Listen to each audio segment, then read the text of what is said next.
4 years ago, I offered myself, and Paul accepted, to be one of the people leading one of the sessions out of dozens of sessions, I don't know, 70, 80 sessions, over several days in a city of Romania called Iași.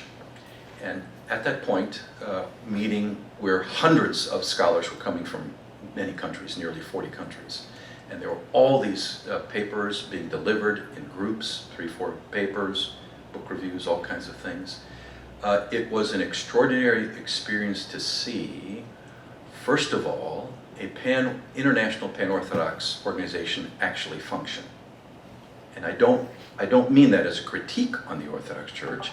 I simply mean it's a matter of fact. We don't have a central administrative structure like the Vatican in the Catholic world. We have a very powerful shared faith, tradition, doctrine, and way of life, without a doubt. But administratively, we're quite divided in the world, not just in this country. And so for us to get together across all the different traditions all around the world and do something productive was a breath of astonishing fresh air. To see the liveliness, not just the quality of what was being presented in these things, but to see the liveliness of the fellowship amongst people over meals, over coffee, walking, moving from place to place, having a chance to go on excursions, both within the city of Iași, as well as to monasteries and important places of spiritual pilgrimage outside of the city. And one of the most significant inside the city was we were at the administrative structures involving the metropolitan there, the chief bishop, who was so gracious and loving, the powerful worship service that started this whole thing off. And there we were for a special program called ammo boxes that became icons from the warfare that already had enveloped Ukraine. And these were wooden boxes that had conveyed all kinds of munitions from point A to point B to allow a war to be, defense to be launched over invasion. And a real movement of the Spirit was an iconographer who took something used as an instrument for death and transformed it into an instrument for life. It was extraordinarily powerful. I can't even begin to tell you the sensation that many of us felt walking into display in a large room with these icons. It was unlike any iconographic experience I've ever had in my life, and I've had extraordinary iconographic experiences. And then my own interest to help promote, to help spread the word, to help behind the scenes, do things for this, working with Paul, whom I've known since the late 90s, and someone that I felt a kinship to early on, even though this was a kind of organization that helped, let's say, draw me back into more regular communication with him. We work in different fields, so it's not like, we would be speaking to each other on a regular basis because of what our primary interests are. Theology is not just one domain. It has all different rich domains to it, from the Bible to church history, to theology, to ethics, to canon law, and so forth and so on. They're all, you would be amazed how many different areas that this international organization has all of these different scholars and theologians come to speak on. And then in Volos, in Greece, just earlier this year, an increase of nearly 50% of scholars coming in the second only 4-year super event in Volos. And of course, that's dear to our heart, those of us from Greek background, because we get to go to where many of us have our roots, many of us have our identity, and of course, we all know humbly we have the best food in the world. And so to be there, to be and have again an amazing metropolitan bishop, Nautios this time, a remarkable institute, the Volos Institute for Theological Research, that is very much interested in applying theology to the issues of the age, through their programs, their conferences, their writings, and so forth and so on. And then to have well over 400 scholars coming, and now, not just from the established countries, but because of funds that were raised, in part, that were raised by benefaction in this parish, scholars from developing world who could have never afforded a plane ticket to get to Volos were coming, such as, my most fond memory is this wonderful young woman, very soft-spoken, very sincere, giving us her PowerPoint from Africa. The only female Orthodox theologian in the entire continent of Africa. And speaking from her heart, not to criticize, but her brokenness over other women that simply don't have the opportunity to do this, to advance in studying the life of the church because of their love for Christ and the church, and to apply this in ways that can help everyone in the life of the church.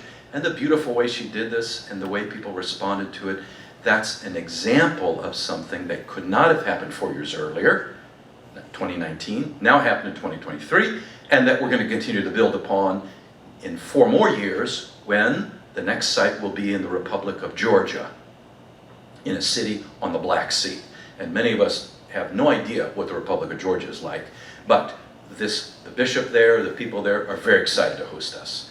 And we hope and pray that this will continue good work, because there's publications, there's speaking events, and now on their YouTube channel of well over 1,000 subscribers have been posted an Orthodox version of TED Talks.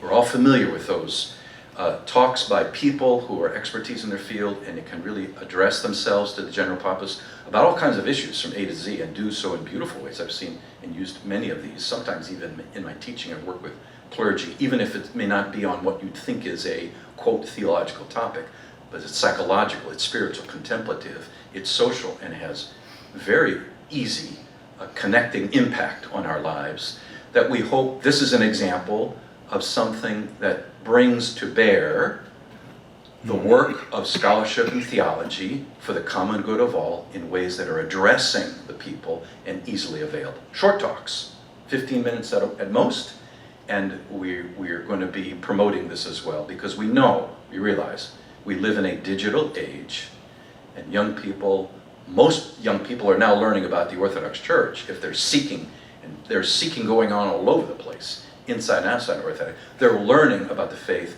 digitally, through some blog or some media outlet or so forth. What we want to have a responsible media outlet, and not just something that presents someone's own untested, uncritiqued view of the life in Christ. So with that, Paul his roots in Ukraine, his education is Russia and the United States.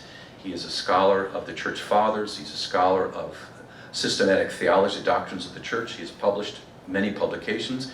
He happens to be in our area to give a major address at a major annual lectureship at St. Vladimir's Seminary, where I taught for a number of years, on leadership from a thick book that he published about the correspondence between 2 of the great Russian priests and theologians of the 20th century, Father George Florovsky and Father Alexander Schmemann. So with no further ado, Paul, come and offer your presentation to us.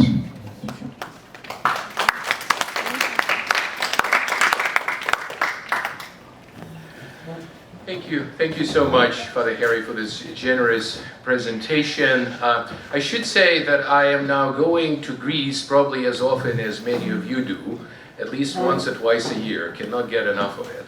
And I also salute your testimony that yes, the best food is to be had in Greece. So Volos has kind of become really a second place to which I return very often, and I think we need to lift it up in our prayers, given the situation in Volos, after all the fires and the flood. And also, I think today we should also commemorate all those who died on September the 11th. So I think may their memory be eternal. I have to say that with the IOTA project, I've started taking the name of my own guardian angel, which happens to be Gabriel, because that's what my last name is associated with, even more seriously, because I really treat what has happened to me and the people who have started IOTA with me such as Father Harry, as a gentle movement of the Holy Spirit, and as a whisper of the Spirit, and as something that my guardian angel is sort of nagging me to do. And the same applies also to my protector in heaven and my patron saint, and that's St. Paul, the Apostle. So let me continue some of the things that Father Harry so eloquently already shared with you. And by the way, these pictures represent, so IOTA is not only about a bunch of eggheads getting together, it's also about lay people, and it's about also church leadership. As you can see, it's not just a sprinkling of clergy, it's a significant number of clergy that are plugged into the organization. And it's an organization that thinks, but it also prays, and as Father Harry mentioned, is really on pilgrimage together. And that was one of the reasons why we took the metaphor of pilgrimage for our first book to describe what we're doing. So I'll talk a little bit, if you allow me, a bit more about IOTA. And this is, by the way, this is an aerial view. So this is the Cathedral of Analipsi, and this is the final liturgy, because we start with a Vesperal service or with Thanksgiving service, and we end with the liturgy, and that's been the pattern of our mega conferences.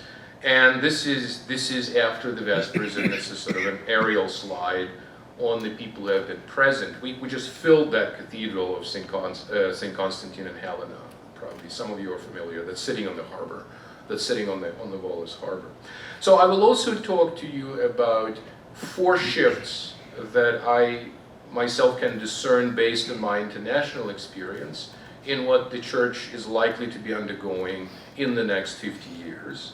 I will then also comment on 2 priorities that I think are important if we want to see if we believe that those shifts are worthwhile.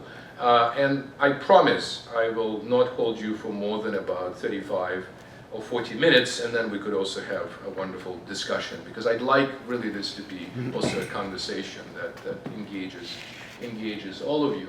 So as Father Harry already mentioned, we started in 2017, and my immediate inspiration for the beginning of IOTA was my participation in the Council of Crete. So this was the council that was called by His Old Holiness, the Ecumenical Patriarch. I had the privilege of serving in the delegation that was a part of the council on the Ecumenical Patriarchate's side. And what I witnessed was a really important attempt at what one could describe as our wounded synodality or conciliarity. Let me unpack what I mean by this. So the idea behind the council was to bring together all self-governing Orthodox churches, and depending upon how you count, it's 14 or 15 of them. And as you're probably aware, the council did happen, but only 10 out of 14 churches came. The Russian Orthodox Church, and then also the Patriarchate of Antioch, and then also Bulgaria and Georgia were not participants in the event, largely because of the enduring opposition between Moscow and Constantinople. So while I was a part of the conciliar spirit, and I felt that since we Orthodox preach that we are a synodal church, but what we're just doing at the Compline was a small gathering, which is synodal.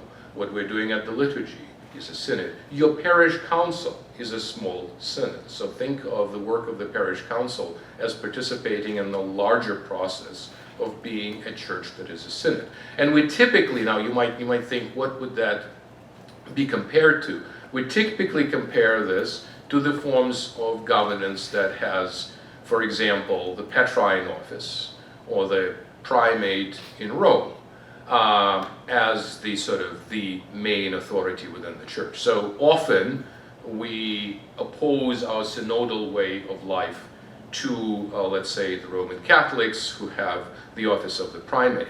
I think we're recently discovering that it is significant to balance the two out. There is a sense in which if primacy, in fact, serves synodality, then primacy is no longer simply an abuse of power, but in fact could be something that fulfills an important goal. And we are also discovering, and we certainly discovered in Crete, that at the international level, our synodality at this point still remains broken. I think that was the discovery of Crete. I think Crete published a number of significant documents. One of, for example, the documents that it published was a document that said very clearly that simply a dismissal or opposition to ecumenism was a problem. In fact, it was a heresy within the church. So this was a fairly strong document that is somehow, in fact, missed very often. But it was very clearly meant to oppose the tendencies within our church that see any kind of engagement in the discussions on Christian unity as somehow a sort of a failure or corruption of orthodoxy. So why did we call the association IOTA? The main inspiration came from the fact that IOTA, as you would all know, is the first letter of the word Jesus in Greek. So that was the inspiration, and the idea was to take Christ as the very, very center of everything that we do. And especially over the past year, this is a particular verse of St. Paul in 2 Corinthians 10:5 that has been sort of dear to me as I'm thinking of what IOTA could be becoming. And so here is the verse. St. Paul says, "We take every thought captive to make it obedient to Christ." So he's thinking of a human mind as a kind of a citadel that is overtaken. So it is a military analogy, and the analogy in this case is that whatever it is that our minds are captive to, and they're very often captive to things that harm us in various ways, this is a notion in St. Paul that every single human thought needs to be led back to Christ, the Logos incarnate. I think it's a really powerful and important image, and I would very much like to inculcate that very spirit within IOTA. So let me just comment a little bit on our mission, and Father Harry has already very eloquently spoken about it, and again just dwell on a few facts about our conferences, again, before I get to my subject matter, and that is where I see the church 50 years from now. Now, how precisely is this connected to IOTA? Because I think IOTA, to some extent, is taking pulse of the church. At these conferences, we've had the blessing of having the scholars from virtually all local churches participate, and that in itself is extraordinary. We've had, at our latest conference in Volos, we've actually had 12 bishops from 8 local churches, interestingly including even the Coptic Orthodox Church, because we treat Oriental Orthodox as Orthodox. We simply do not make the important we do not separate Oriental Orthodox. And by Oriental Orthodox, I mean the Christians in Ethiopia, Armenia, Egypt, and other parts of the world that accept the Council of Nicaea and accept other conciliar statements up to the Council of Chalcedon. And these Christians have not accepted the Fourth Ecumenical Council, and often also are not sure about the later councils, and that so the 6th century became a kind of a point of separation between the Oriental Orthodox and then the Byzantine or Eastern Orthodox, as we sometimes call ourselves, in distinction from them. The important part here is that this part of the church, I think, has so much in common in terms of its theology and in terms of its ethos, in terms of its life, that it's certainly time for the two parts of Eastern Orthodoxy, or simply Orthodoxy, to be reconciled. And we hope that IOTA could provide a forum for future conversation and ultimately reconciliation. So what are we after? We are about connecting scholars, church leaders, and lay leaders. And at the latest conference, we've had kind of a figure indicating, a biblical figure indicating fullness, scholars from more than 40 countries. We're very interested in engaging contemporary culture in light of our tradition. And I've already spoken about synodality at the episcopal level, and that is what I witnessed at the Council of Crete. If you think about it, we are a worldwide organization, a worldwide corporation whose CEOs are unable to meet. They're actually just unable to meet. It's not even a question whether they're able to exchange memos. They're simply unable to meet. And perhaps more importantly, of course, one of them, in a unilateral manner, and that is the Patriarch of Moscow, has anathematized his brother in Christ, and that is, of course, His Old Holiness Patriarch Bartholomew. In other words, there is presently a break of communion, has broken communion with specifically with Istanbul. So what does practice of synodality from below mean? Well, it means that both clergy leaders and lay leaders and theologians can come together and think of the forms of conciliarity, and also bishops. As I said, we have 12 bishops, can think of the forms of synodality and conciliarity beyond the patterns that have been established exclusively in the conciliar meetings of the bishops. Not because there is an attempt in any way to say that the gathering that we are practicing is meant to somehow replace or supplant, or God forbid, compete with the gathering of the bishops that has its own and significant value, but rather to help the synodal process and ultimately actually to prepare a way for an ecumenical council that would manage to meet in full, shall we say, with full representation of all churches. So the idea here is IOTA could certainly help the synodal process. And I think it's already showing the marks of helping the synodal process. And we're also, of course, we're very active in partnering with various Orthodox institutions worldwide. The way we work and the way we arrange our events is that we are typically invited by church-related academic institutions. So one example would be Volos Academy, but there is always also a benevolent episcopal presence. And so Metropolitan Ignatios, for example, was the wonderful host in Volos, and Metropolitan Theophan of Iași also served the same, was in the same role in Romania. So Father Harry also mentioned the different domains of knowledge, the different aspects of faith and culture that IOTA presently embraces. So the people that you see on the picture are IOTA leaders. And again, a bonus point finding Father Harry. You see him? He's actually in the middle. You might not see yourself, but yeah. And so this is IOTA leaders that are behind. So these IOTA leaders that are behind our 28 groups, and these groups are going to be growing. I think a reasonable, sustainable growth would be they probably grow up to about 40 or 50. And then also members of advisory council, and Father Harry serves on the advisory council. So what do we have? We have everything from, let's say, the study of the Bible, or the study of Byzantine Orthodoxy, that's directly relevant, of course, to your church.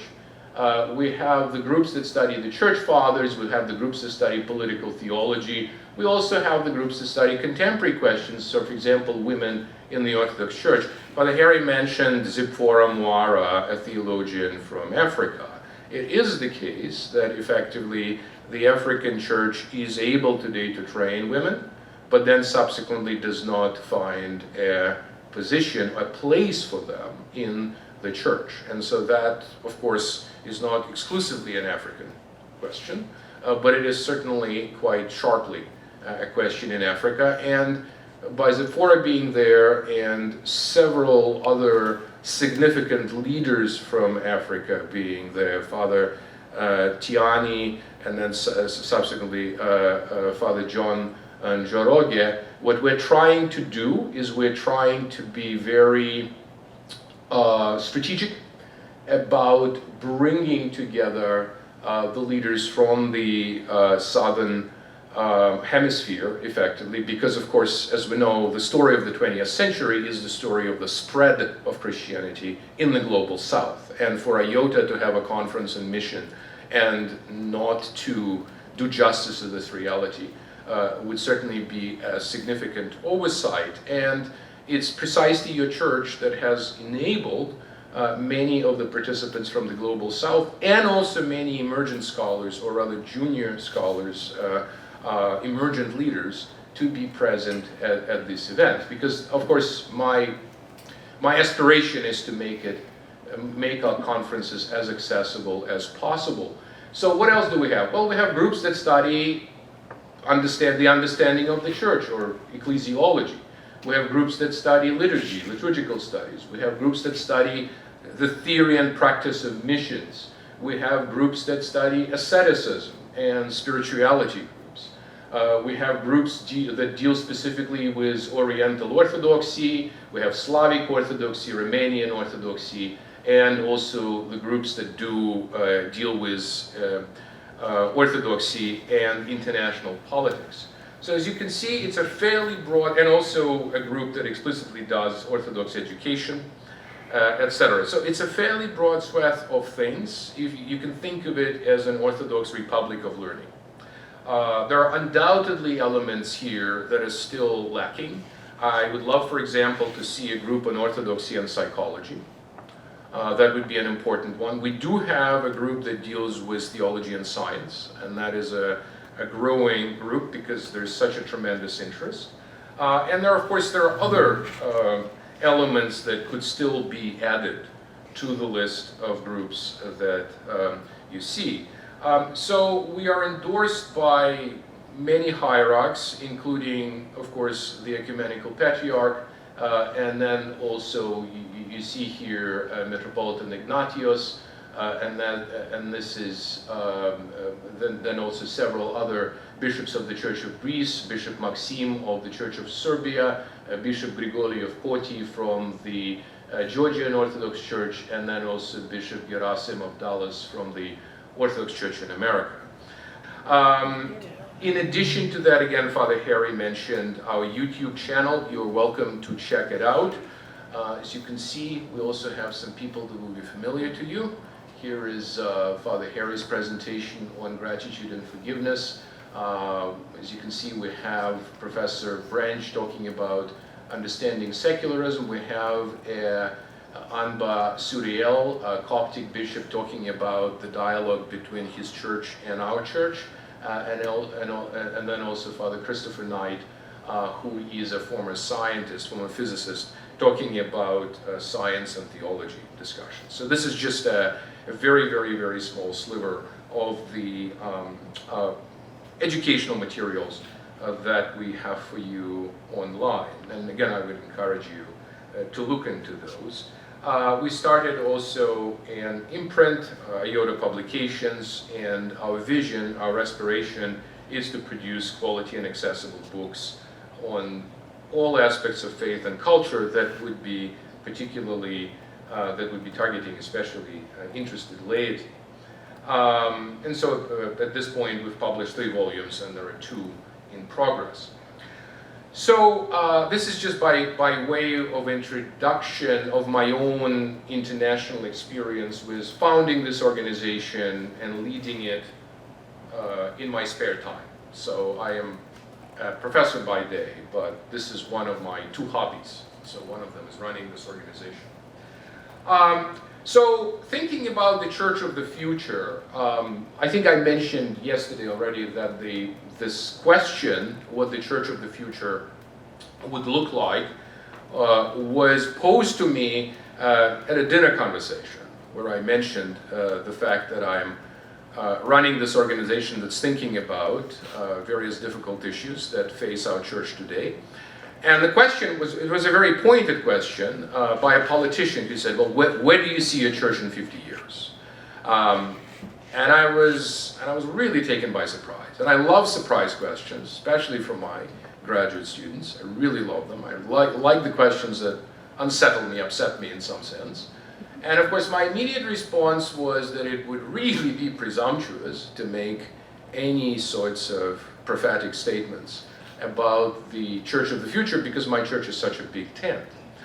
But then, of course, that particular answer, a sort of pious agnosticism about where the church could be, certainly didn't satisfy the person that was asking it, and it also didn't satisfy me.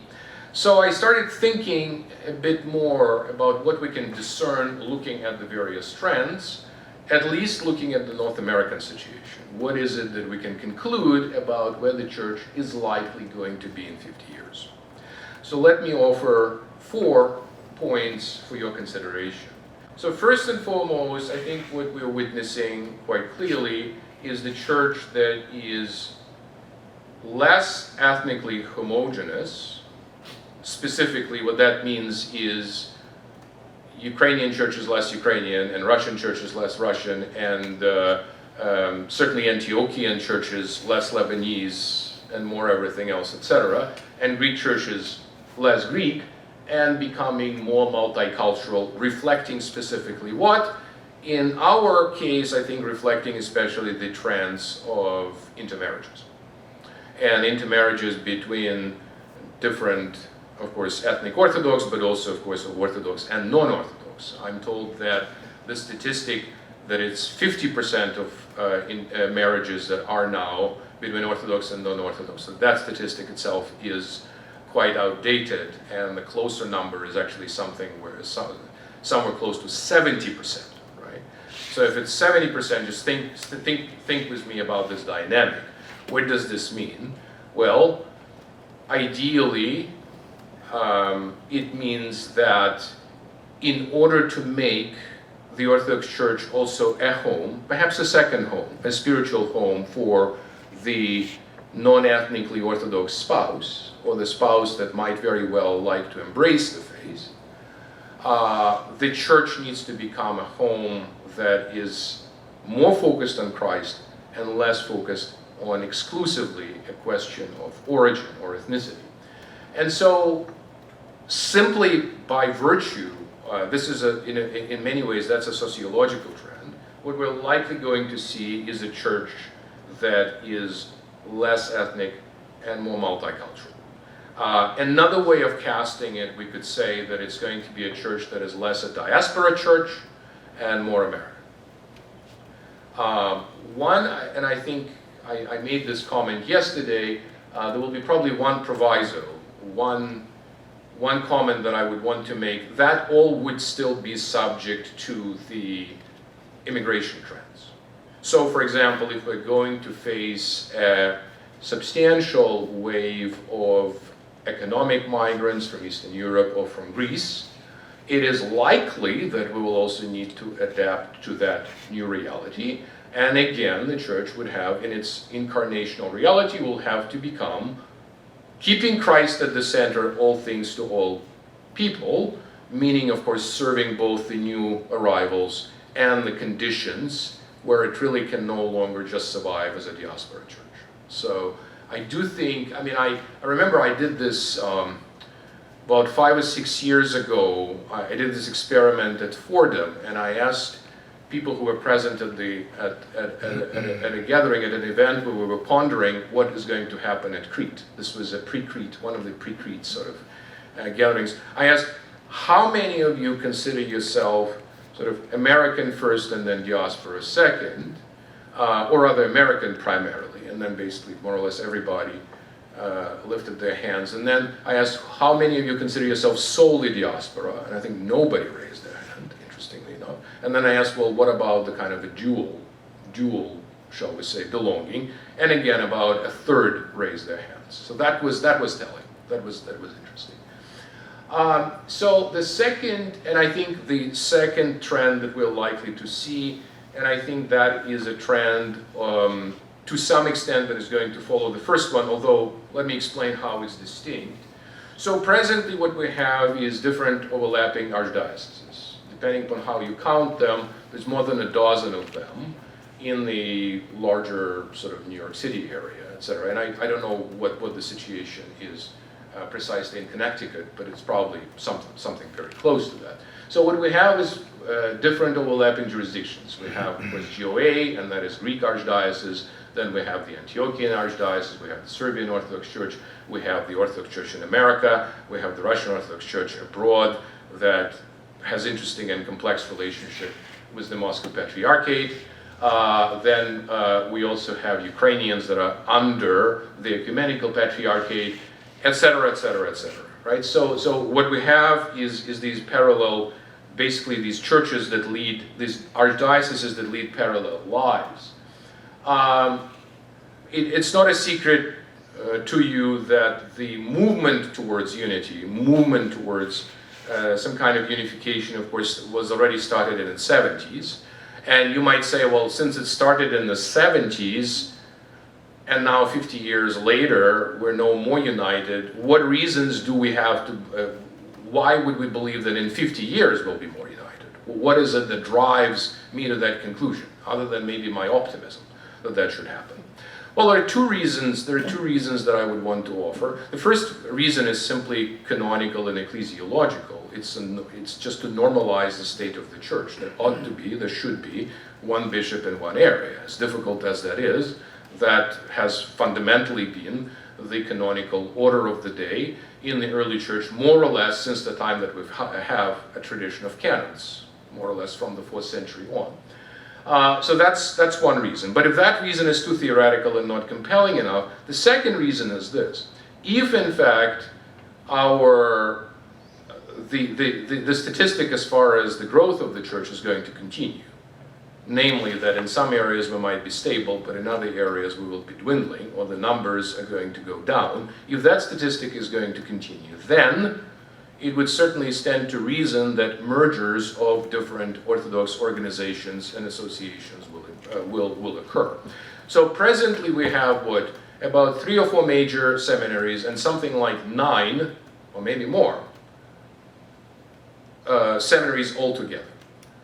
Our numbers are not going to sustain 9 seminaries in perpetuity for a very long time, okay? So this is a situation where instead of having 5 so-so educational institutions, or 9, it would be really great to have 1 or 2 world-class institutions that could subsequently truly manifest to the world the beauty and the power of our faith. I think that would be absolutely wonderful. Now, of course, I think, during the Q&A, we could also sort of ponder together how that could look like, but I think the main point here is there's going to be a merger of various ministries if the statistics with the membership is going to continue. And that is to say, if the church is going to get smaller. And so we could, of course, acquiesce in the reality that the church will simply be getting smaller. And we could simply say, well, that's just the reality of the 21st century. We have to reckon with it, recognize it, and simply be at peace with it. Well, I'm not at peace with it at all. And the reason I'm not at peace with it is because that's not the Church of the Apostles. The Church of the Apostles was the church that was, from the band of the disciples in the 1st century to something that conquered spiritually and politically and otherwise a very proud empire, okay? And so you start with a band of disciples, either the 12 apostles, and then subsequently the 500 witnesses to the resurrection, etc. And then that grows to the majority population towards the end of the 4th century. Right? That's the trend that we see in the first 4 centuries, and that is also a trend that we've seen in Africa with the growth of Christianity in the 20th century from 2% Christian to close to 40% Christian. So that's a significant change, right? So it's very interesting how in the global south, Christianity is on the rise, and as far as Western Europe is concerned, of course the situation is not quite as optimistic. So we're either going to have a smaller church, or we're going to have a church that will be refocused again on Christ and on the Great Commission. Go and make disciples of all nations, baptizing them in the name of the Holy Trinity, in the name of the Father, the Son, and the Holy Spirit. So we're either going to simply have a smaller church or a church that's focused on mission, on evangelism, and on education. And I think particularly this endeavor, this new series, is precisely a testament to how one also keeps the fire of Christian formation and education going. And then fourthly, and that is the point that I didn't make yesterday, if the current trends are going to continue, we're also going to see a greater role of lay leaders in the church. And so I think we're going to see, and when I say a greater role of lay leaders, I of course am conceiving of this in terms of cooperation between ordained clergy and also those who are called to various ministries in the church, including, for example, this wonderful tea and coffee and everything else, and those who are ordained for a particular purpose. So it's very clear that as far as lay leadership is concerned, there will be a place for example, Christian education and formation. There will be a place for running summer camps, running youth programs, etc. So there will be many areas in which I think we're going to see a far more prominent role. So let me just conclude with a couple of then things. If we believe that these trends are overall healthy, and if we believe that some of these things would actually revive our church and make it better, then what would it take to get there in 50 years? And notice I am rather cautious about when some of these things could become achievable. So one element that is significant for any renewal movement is the presence of small groups and large gatherings. Okay? So what is a small group? Well, this is a good example of a small group. What's a large gathering? Well, for example, an All-American Council for North America is a great example of that. The Council of Crete is as large of a gathering and as historic of a gathering as it takes, if you will, for, again, the church to be together. And then another instance of a large gathering is IOTA conferences. And then the second, I think a second element that is equally significant is investment, deliberate investment in education, in the formation of youth, of young adults, and future leaders. And let me just give some concrete expression to what I take to be significant for our church today, especially when it comes to the formation of future leaders. Let me just say about one large gathering a bit more. So I mentioned already a conference on the Council of Nicaea. So this is an IOTA conference that will mark the 1700s anniversary of the council that has become so important that we, at every liturgy, we recite the creed whose roots go back to that council. Okay, we recite the faith of Nicaea, if not the verbatim, the formula that was used by the Council of Nicaea, we still recite the creed that has retained the vision of the triune God that was affirmed at Nicaea. So this particular conference is conceived, and as you can see, we have Archbishop Job of Pisidia already as one of the speakers. We have Archbishop Rowan Williams, who is, as many of you know, retired Archbishop of Canterbury. We'll probably also have Cardinal Kurt Koch. So we have, and very, very prominent theologians on both Orthodox and Catholic side.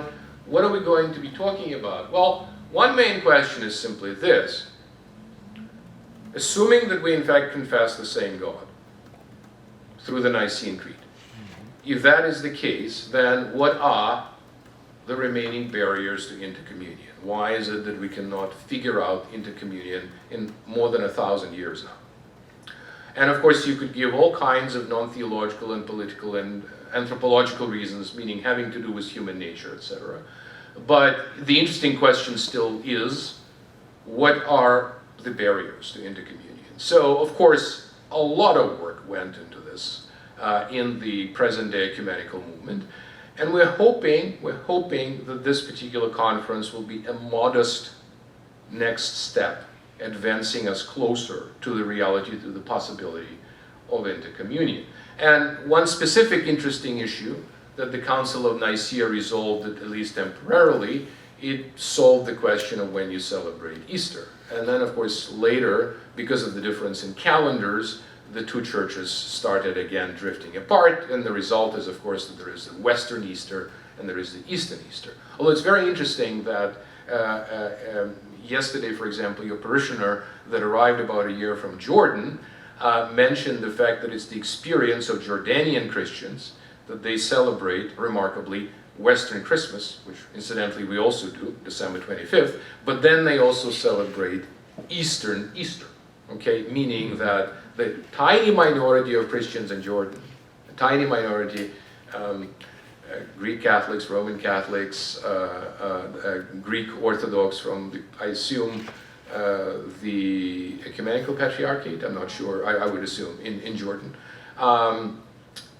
all celebrate, because there's such a minority, all celebrate the Great Feast on the same day. So it's, again, because in that particular year, it just providentially so happened that in fact both calendars coincide. It actually is very rare, but in 2025, in fact, Catholics and all Protestant churches and also Orthodox will in fact be celebrating Easter on the same day. So it's an interesting question, can we in fact agree on the common celebration of Easter going forward? I cannot promise anything, but I can promise to try at least to continue this conversation that has been going on now in the official dialogue for more than 20 years without a conclusive resolution. But then there is a final issue, and that is, what are contemporary questions that both Orthodox and Catholics need to grapple with together that would be on the same level as the questions that were raised at the Council of Nicaea? You know, you can say anything about the early church. You could say that some of the decisions, let's say, were influenced by emperors, and you could say there was a lot of bickering and a lot of quarreling at the council, etc. But it's really extraordinary how sharply they kept still their vision on what mattered, and what mattered was ironing out a vision of the triune God, of who God is. It's really quite extraordinary that they kept the focus so centrally placed on Christ and on the Trinity, on the reality of the Trinity, that is what occupied them, despite all the political shenanigans and all the quarreling and everything else. Despite all the all too human side of the councils, there was nevertheless that sharpness of focus on God.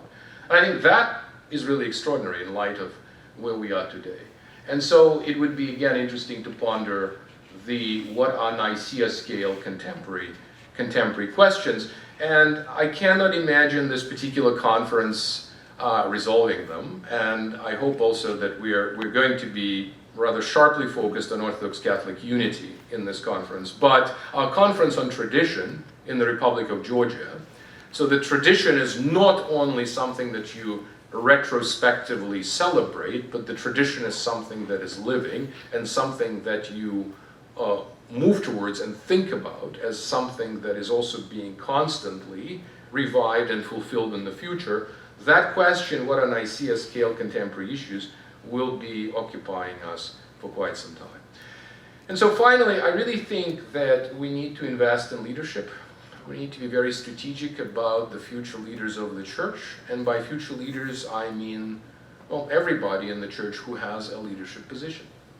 And that includes lay leaders, that includes pastors, that includes future bishops, that includes scholars, etc. And my organization, IOTA, is especially interested, well, in some sense becoming younger. That's one of my kind of slogans. But the second issue is would it be possible to take a stab at providing programs for the Orthodox faithful? And I'm particularly thinking, so who am I thinking about? I'm thinking specifically about advanced MDiv students, possibly, for example, a newly minted seminary, a seminarian who has just graduated and is not sure about his placement, and let's say he's taking a gap year. Or a seminarian whose bishop would wish to send him to a program for a kind of a future advancement. Now, why would that be good? Because unlike so many other fields of human endeavor, I'm thinking of dentistry, or business, or international relations, etc., we actually do not have universal standards of education when it comes to the study of theology, okay? So these standards are commonly accepted in just about any other field of endeavor. Yes, of course, there is specialization in law, but there are certain standards, nevertheless, in the industry. Yes, there is arguably specialization in IT, but there are still international standards in that. So we've thought about this a lot, and instead of simply becoming some kind of a meta-accredited agency and becoming a bureaucracy that is disliked by, let's say, seminaries in Serbia or Romania, we wanted actually to be much more proactive and simply say, send us your best, if you will, you're a pastor at a large congregation material, or even your future bishop material, okay? And the idea would be, we would bring them to a global village, something again that is done in so many other places. We'd bring them at first to Greece, and for a common experience.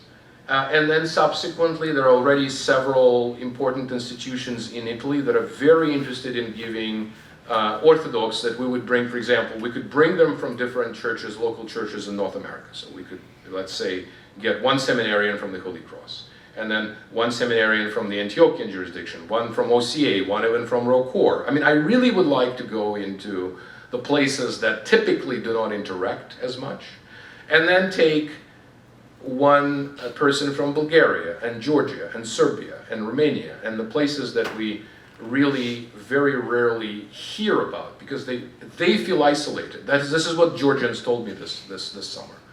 We feel isolated. We feel that nobody actually hears us because of our isolation. This is not what the ancient Georgian Orthodox Church was. We want to become, as we were 1,000 years ago or more of an internationally known entity. And that is why we're interested in bringing IOTA to Georgia.